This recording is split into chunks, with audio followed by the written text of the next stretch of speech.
안녕하세요, 청취자 여러분. 오늘은 만성 간질환에서 아주 중요한 문제, 바로 간이 얼마나 딱딱해졌는지, 그러니까 간 섬유화 정도를 어떻게 평가하는지에 대해 좀 깊이 이야기 나눠보겠습니다. 네, 안녕하세요. 특히 이제 몸에 부담을 주는 조직 검사 대신 사용할 수 있는 방법들, 여기에 좀 초점을 맞출 텐데요. 마침 대한간학회에서 2024년에 발표한 최신 진료 가이드라인이 저희의 주요 자료입니다. 네, 맞아요. 간 조직 검사가 정확하긴 하지만 아무래도 좀 침습적이다 보니까 불편함도 있고 또 위험 부담도 따르죠. 그렇죠. 바늘로 찌르고 그러니까요. 네, 검사 비용도 있고 또 어떨 때는 그 채취한 조직 샘플 하나가 간 전체 상태를 다 보여주지 못할 수도 있고요. 샘플링 에러라고 하죠. 아, 맞아요. 그래서 요즘엔 피 검사나 영상 검사 같은 비침습적 검사, NITS라고 하는데 이 중요성이 점점 커지고 있습니다. 네. 그래서 이 가이드라인이 딱 나왔군요.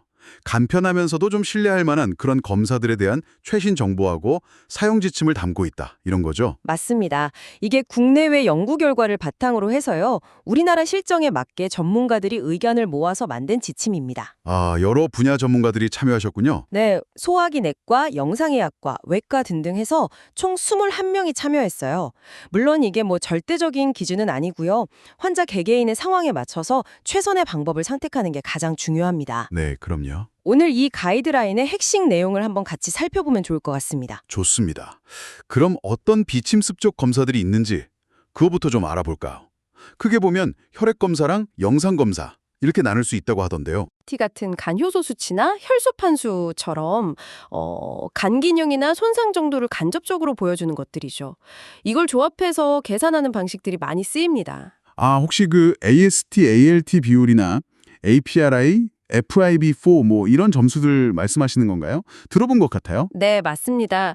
특히 FIB4 같은 경우는 이제 기준값을 보통 2개 정도 사용해서 간 섬유화가 심할 가능성이 아주 낮거나 아니면 반대로 높을 가능성을 예측하는 데 도움을 주거든요. 아하, 그럼 일반 혈액 검사 결과만 있으면 그냥 개선할 수 있으니까 추가 비용 부담은 거의 없겠네요. 그렇죠. 그게 아주 큰 장점이죠. 비용 효율적이고 간편해서 널리 쓰이고요. 반면에 직접 지표는 간에서 섬유질이 만들어지는 과정 있잖아요. 네.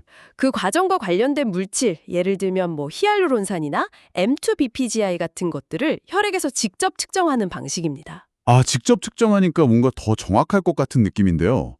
ELF-나 파이브로 테스트 같은 검사들이 여기에 해당되는 건가요? 네, 맞아요.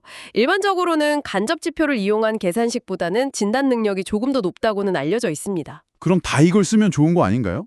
근데 이제 이게 특수한 시약이나 장비가 필요할 수도 있고요.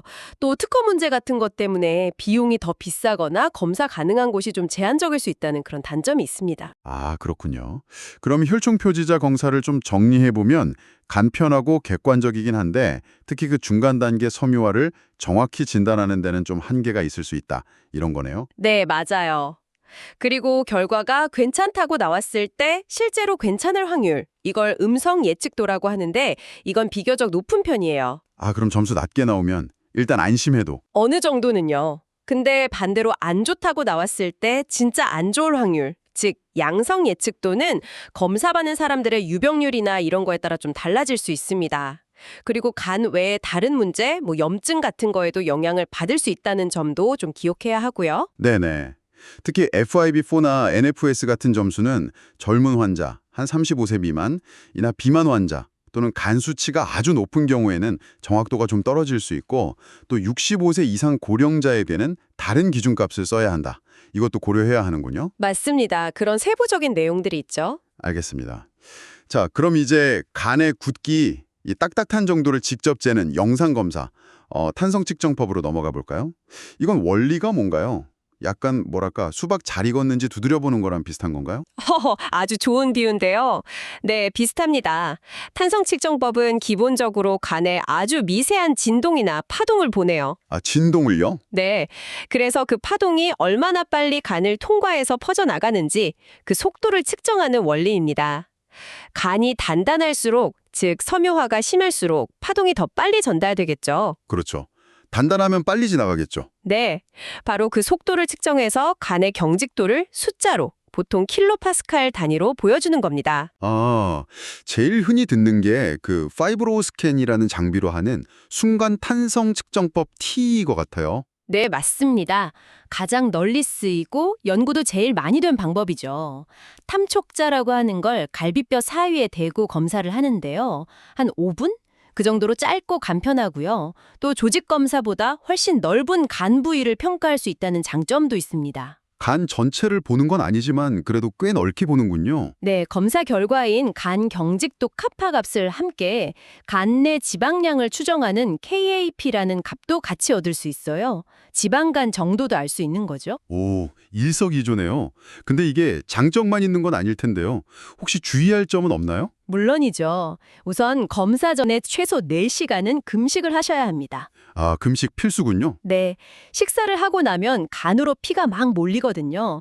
그래서 실제보다 간이 더 단단하게 경직도가 높게 측정될 수가 있어요. 아, 밥 먹고 재면 안 되는군요. 네, 그리고 또 비만하시거나 배에 물이 찬 경우 혹은 갈비뼈 사이 공간이 너무 좁으면 검사 자체가 아예 실패할 수도 있습니다. 그런 제약도 있군요. 그리고 아주 중요한 점인데요.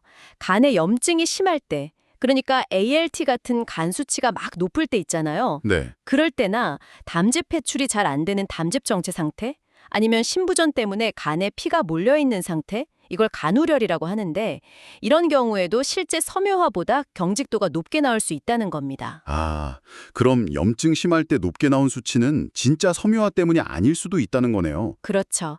그래서 결과를 해석할 때는 반드시 이런 임상적인 상황, 환자 상태를 꼭 고려해야 합니다. 와, 이건 정말 중요한 정보네요. 그럼 다른 탄성 측정법은 어떤가요? 횡파 탄성 초음파 SWE라는 것도 있던데요. 네, SWE는 일반 초음파 장비에 추가된 기능이라고 생각하시면 좀 쉬워요. 아, 그냥 초음파 기계로 하는 거예요? 네, 초음파로 간 내부를 보면서 특정 부위에다가 음향 파동을 쏴서 거기서 발생하는 아주 미세한 전단파 쉬어 웨이브라는 것의 속도를 측정하는 방식입니다. 크게 한 지점만 재는 방식 PSWE하고 좀 더 넓은 영역을 이렇게 컬러로 보여주면서 재는 방식 ED-SWE가 있는데요. 보통은 ED-SWE가 더 넓은 부위를 평가할 수 있습니다. 그럼 초음파로 보면서 하니까 혈관이나 뭐 다른 병변 같은 걸 피해서 측정하기는 좀 좋겠네요. 맞아요. 그런 장점이 있죠. 이것도 그럼 금식이나 염증 같은 요인에 영향을 받나요? 네, TE와 마찬가지로 금식이 필요하고요. 간 염증이나 우혈 같은 거 영향을 받습니다. 또 하나는 검사하는 사람의 숙련도나 사용하는 초음파 장비 제조사마다 결과값이 조금씩 다를 수 있다는 점도 고려해야 할 부분입니다. 아, 기계마다 좀 다를 수 있군요. 네, 아직 표준화가 완벽하게 된 건 아니라서요. 알겠습니다. 자, 마지막으로 자기공명 탄성검사 MRI는 어떤가요? 이름에 MRI가 들어가는 걸 보니 뭔가 더 정밀할 것 같은데요? 네, 정확히 보셨습니다. MRI는 MRI 기계하고 복부에 이렇게 부착하는 작은 진동 발생 장치를 함께 사용합니다. 진동 발생 장치요? 배에 붙여요? 네, 배 위에 올려놓는 패드 같은 건데요. 이 장치가 만든 전단파가 간 전체로 이렇게 퍼져나가는 것을 MRI로 촬영해서 분석을 하는 거예요. 그래서 현재 사용되는 비침습 검사 중에서는 진단 정확도가 가장 높다고 평가받습니다. 와, 가장 정확하다고요? 네. 간 전체를 다 볼 수 있고요. 또 검사하는 사람이나 장비가 달라도 결과가 비교적 일관나게 나오는 재현성이 매우 높다는 게 큰 장점이죠. 가장 정확하다니 정말 솔깃한데요. 그럼 단점은 역시? 비싼 거, 그리고 아무 데서나 못하는 거. 허허, 네, 정확합니다. MRA는 검사 비용이 비싸고 검사 가능한 장비가 있는 병원이 아직 많지 않다는 게 가장 큰 단점이죠. 그렇죠. MRI 자체가 비싸니까요. 네, 그리고 MRI 검사가 원래 그렇듯이 폐쇄공포증이 있거나 몸 안에 특정 금속물질, 뭐 스텐트나 코일 같은 게 있으면 검사가 어렵습니다. 하지만 검사 성공률 자체는 95% 이상으로 매우 높아요. 성공률은 높군요. 네, 이것도 역시 금식이 필요하고요. 다른 탄성 측정법들처럼 간 염증이나 울혈 등은 결과에 영향을 줄 수 있습니다. 네, 잘 알겠습니다. 여러 검사들이 있네요. 자, 그럼 이제 이 검사들이 실제 진료 현장에서 어떻게 쓰이는지 가이드라인의 권고사항을 중심으로 좀 살펴보죠. 만성 비형관염 사례를 좀 더 자세히 들여다볼까요? 이게 치료 시작 시점을 정하는 데 되게 중요하다고 들었습니다. 네, 맞습니다. 만성 B형간염에서는 간 섬유화가 F2 단계 이상으로 진행되었거나 또는 염증이 중등도 A2 이상이면 보통 항바이러스 치료를 시작하거든요. 네, F2면 의미 있는 섬유화 단계군요. 그렇죠.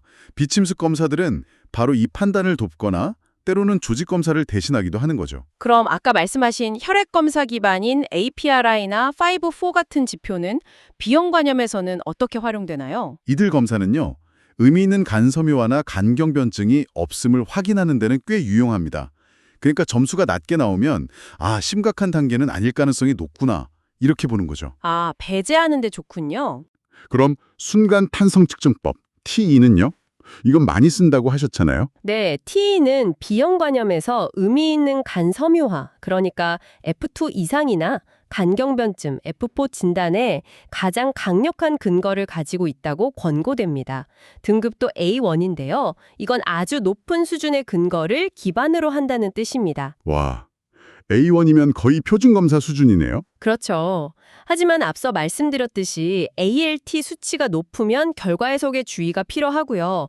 때로는 더 높은 기준치를 적용해야 할 수도 있습니다. 네, 그 염증 영향 중요하군요. 그럼 SWE나 MRE는 어떤가요? B형간염에서요? SWE와 MRE 역시 우수한 진단 능력을 보인다고 권고됩니다. B1 등급이고요. 특히 MRE가 가장 정확도가 높다는 점은 여기서도 마찬가지입니다. 그렇군요. 때로는 이제 혈청 표지자, 예를 들어 FIB4하고 TE를 같이 검사해서 둘 다 결과가 안 좋으면 진단 정확도를 더 높이는 이런 방법도 고려해 볼 수 있습니다. 조합해서 쓰는군요. 그럼 그 간 수치 ALT가 정상은 아닌데 아주 높지도 않은 좀 애매한 회색지대 환자들은 어떻게 하죠? 치료를 해야 할지 말아야 할지 고민될 것 같은데요. 네, 바로 그럴 때 이 탄성 측정법들이 아주 유용합니다. ALT 수치가 애매한 환자에서 TE나 SWE, MRE 같은 검사를 이용해서 간 섬유화가 F2 이상으로 확인되면 그게 항바이러스 치료를 시작할 중요한 근거가 될 수 있습니다. 이것도 A2 등급으로 권고돼요. 치료 결정에 직접적인 도움을 주는군요. 네, 조직 검사를 피할 수 있게 해주는 거죠. B형간염은 그렇군요. 그럼 다른 간질환에서는 어떻게 활용되나요? 만성 C형간염은 B형이랑 좀 비슷할 것 같은데요. 네, C형간염도 전반적으로는 비슷합니다. 탄성 측정법들이 유용하게 쓰이고요. 특히 C형간염에서는 바베노 VI 기준이라는 게 좀 특별하게 쓰이는데요. 바베노 VI 기준이요? 그건 뭔가요? 네, T2 값하고 혈소판 수치를 조합한 건데요.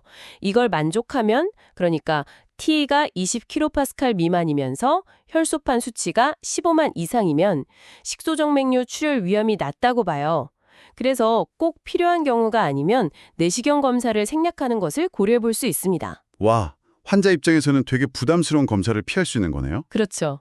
그런 장점이 있습니다. 비알코올 지방간 질환, NAFLD는 요즘 정말 흔하잖아요. 여기서는 또 어떻게 쓰이나요? NAFLD에서는요, 다른 무엇보다도 간 섬유화 정도가 환자의 예후를 결정하는 가장 중요한 요인입니다. 그래서 평가가 정말 필수적이에요.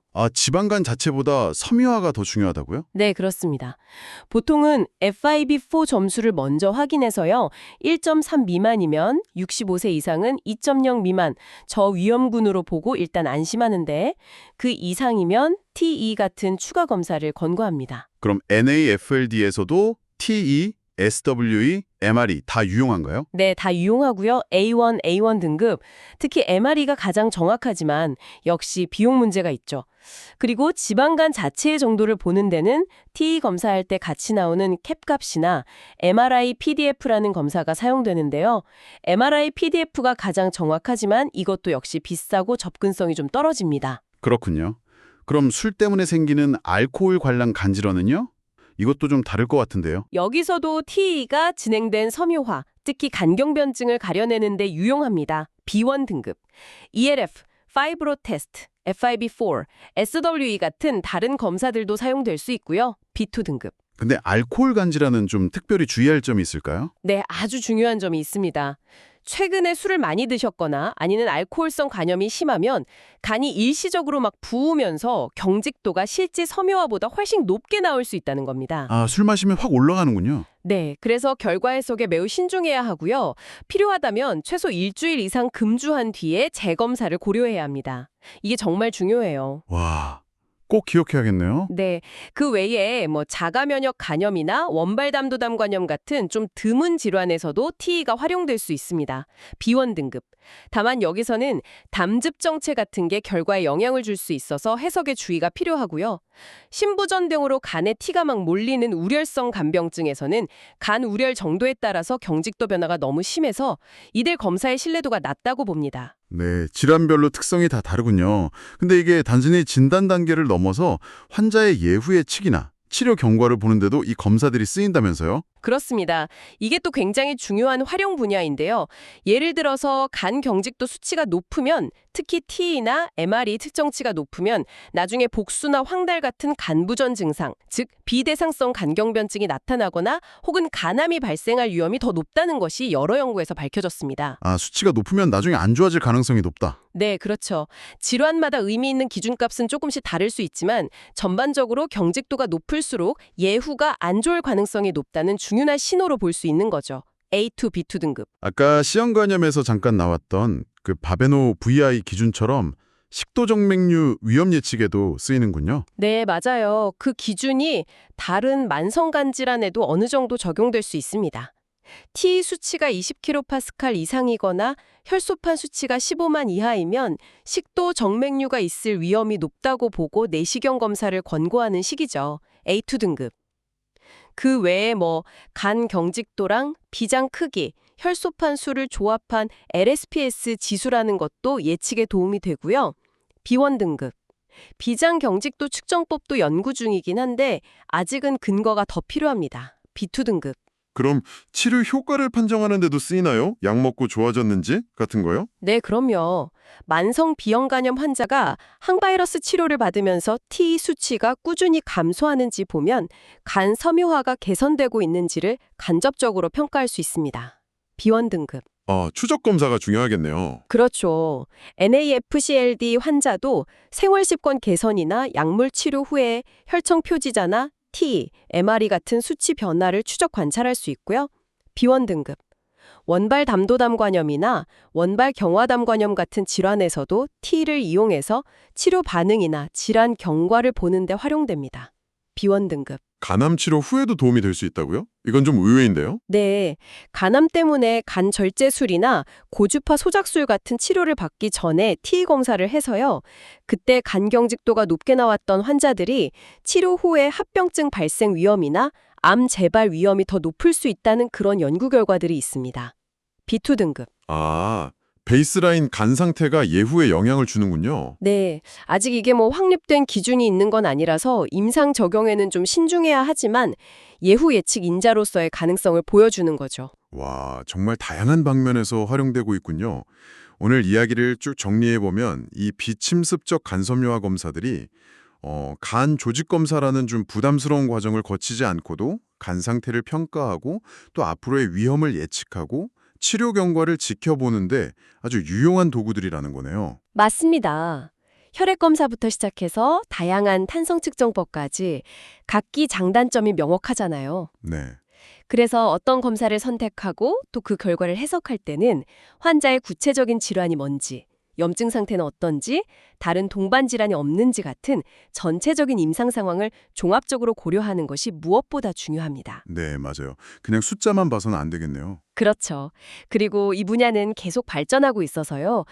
여러 지표를 막 결합한 새로운 점수 체계, AGIL 점수나 MFIB 지수 같은 것들, 아니면 인공지능을 이용한 분석 같은 연구도 활발히 진행 중이라고 하니까 앞으로가 더 기대됩니다. 아, AI까지 접목되는군요. 네, 정확도하고 편의성을 높이기 위한 노력들이 계속되고 있죠. 네. 오늘 정말 유익한 정보 많이 얻어갑니다. 마지막으로 청취자 여러분께 이런 질문을 한번 던져보면서 마무리할까 합니다. 특히 그 지방간처럼 우리 주변에 점점 더 흔해지는 간질환을 생각해보면요. 만약 오늘 이야기 나눈 이런 비침습적 검사들이 훨씬 더 저렴해지고 뭐랄까 동네 의원에서도 그냥 쉽게 받을 수 있을 만큼 대중화된다면 어떨까요? 접근성이 확 좋아진다면요. 네, 증상이 나타나기 훨씬 전에 내 간 건강 상태를 미리 확인하고 관리하는 방식이 어떻게 달라질 수 있을지, 더 나아가서 뭐 국가 건강검진 같은 공중보건 시스템에는 또 어떤 변화를 가져올 수 있을지 한번 상상해 보시는 것도 흥미로울 것 같습니다. 네, 생각해 볼 만한 지점이네요. 오늘 저희와 함께 이렇게 깊이 있는 탐색에 동참해 주셔서 정말 감사합니다. 네, 감사합니다.